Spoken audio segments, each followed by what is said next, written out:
Something that raised eyebrows recently was the arrangement made over the Chagos Islands, a remote British territory in the Indian Ocean. The 7 islands lie nearly 1,400 miles from the African island of Mauritius. They are closer, only 1,200 miles, from Sri Lanka in southwest Asia. They make up what is currently known as the British Indian Ocean Territory, or BIOT. Mauritius, which the Chagos Islands were governed from, and the Seychelles were part of the French Empire, but were ceded to the British in the Treaty of Paris of 1814. They had been militarily seized in 1810, 1786 and 1794 respectively. Seychelles and Mauritius were ruled as separate colonies from 1903. Mauritius got independence from the UK in 1968, but not before Britain had relieved the Mauritians of the Chagos Islands, giving $3 million for them in 1965. That's £49 million today. They also split 3 islands from the Seychelles, and together with the 7 Chagos Islands, this formed the BIOT. The Seychelles gained independence in 1976, and those 3 islands were returned. The UK wanted to create an Anglo-American military base on one of the Chagos Islands, Diego Garcia. All of the land on the BIOT was owned by the company that ran the coconut plantations, which were the area's main industry. No natives owned anything. The UK purchased this company for £660,000, meaning they now had full control of the islands.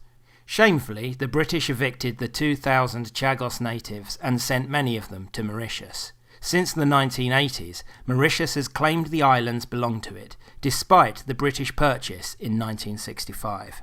I don't condone what the British and Americans did, and they should at least have allowed the natives to stay on the other islands if they wanted to. This was a different time, though, when the British Empire and the tactical concerns of the Second World War were in recent memory. Cold War realities also necessitated doing anything to give the West the upper hand. The Americans made even worse moves in the South Pacific. In 1971, the land for the Diego Garcia base was leased to America, who built the facility. Named Camp Thunder Cove, it is used as a naval base and an airfield for long-range bombers, with a small contingent of British military also present. The initial lease was for 50 years, but in 2016 it was agreed the Americans would stay until 2036. Since 1965, the UN have refused to give their blessing to British control of the Chagos archipelago. In 2019, the International Court of Justice, ICJ, recognised the Mauritian claim, urging Britain to give the islands up. The poor treatment of the Chagosian natives aside, why should Mauritius have the islands? The actual Chagosians have not been consulted at all, and continue to be cut out of the loop, despite what David Lammy has claimed in Parliament. If you advocate the British pulling out, should the Chagosians not run their homeland?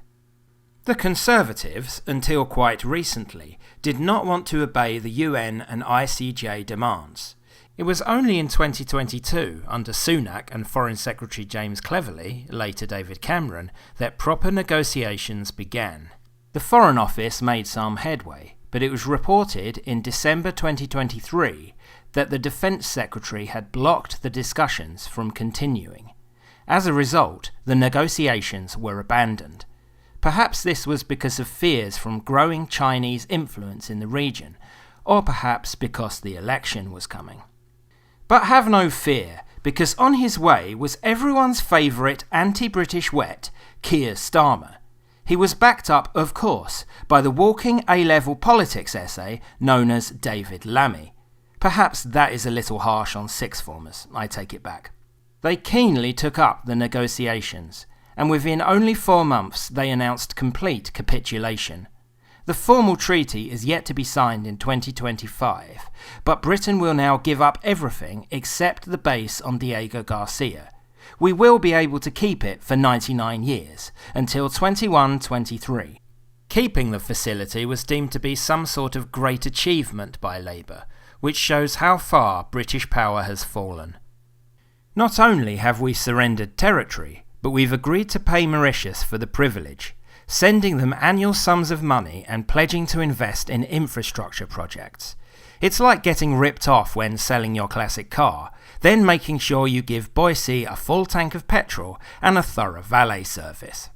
Lamy also declared that because the Americans are happy, and specifically because Joe Biden is impressed, this shows the negotiations have been a success.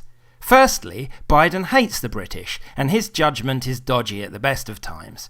Secondly, why wouldn't the US be happy? They've got everything they wanted, and have plenty of overseas territory around the world. Everyone is pleased except patriotic Brits and the Chagosians themselves. China, cosy with the Mauritian government, will be the ones really laughing.